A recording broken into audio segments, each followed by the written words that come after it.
Russia facing World Cup exile after unacceptable FIFA plan. Dominic Aquilina via www.amago-images.de.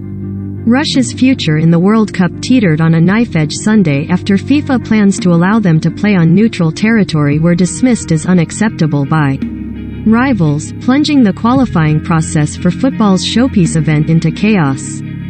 Governing body FIFA warned that they were considering the ultimate sanction against Russia as punishment for their bloody invasion of Ukraine. However, after 3 days of silence, they stopped short and instead ordered Russia to play home internationals at neutral venues where their national flag and anthem would be banned. Russian teams would be known as the Football Union of Russia. FIFA said dialogue with other sports organizations to determine additional measures including potential exclusion from competitions would continue. However, within minutes of the announcement, the Polish FA insisted once again that they will not play Russia in a scheduled World Cup playoff regardless of the "Today's FIFA decision is totally unacceptable," tweeted Polish FA President Cezary Kulesza. "We are not interested in participating in this game of appearances. Our stance remains intact. Polish national team will not play with Russia, no matter what the name of the team is." Poland are due to play in Moscow on March 24. Should Russia prevail, they are then scheduled to host the winners of a match between the Czech Republic and Sweden on March 29. The draw for the World Cup finals, to be staged in Qatar in November and December, is set for April 1. Sweden and the Czech Republic have also refused to face Russia and they repeated their opposition on Sunday. "We have previously made it known that we do not want to face Russia under these circumstances, following the invasion, and this remains the case until further notice," said Swedish FA President Karl-Erik Nilsson. He added he was displeased with FIFA's decision. The Czech FA added, "There will be no change in the Czech national team's standpoint."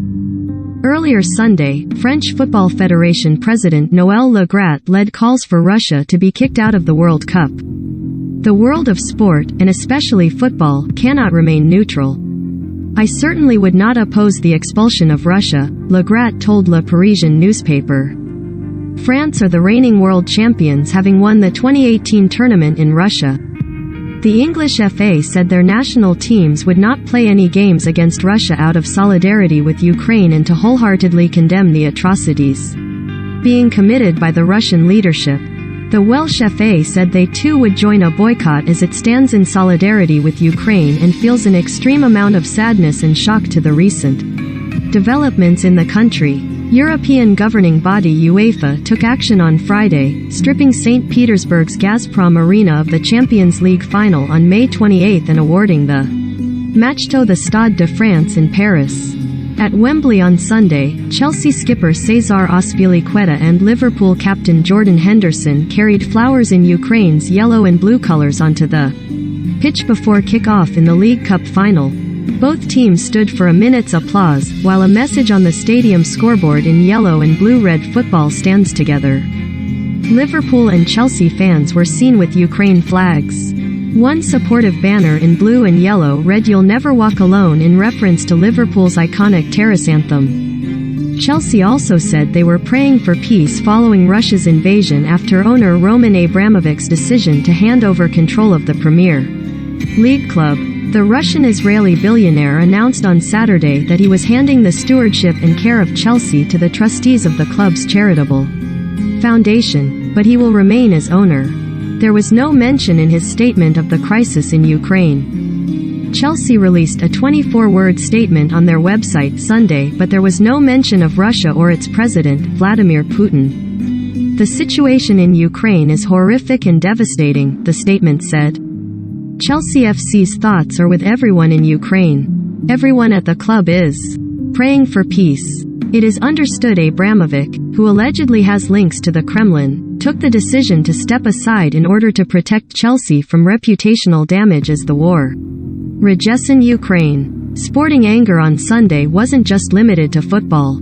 In Cairo, Ukraine withdrew from the World Fencing Championships to avoid facing Russia. The Ukraine men's team, dressed in the yellow and blue of their national flag, downed their swords and instead picked up signs to protest. "Stop Russia! Stop the war!" The signs read, written in English, "Save Ukraine. Save Europe."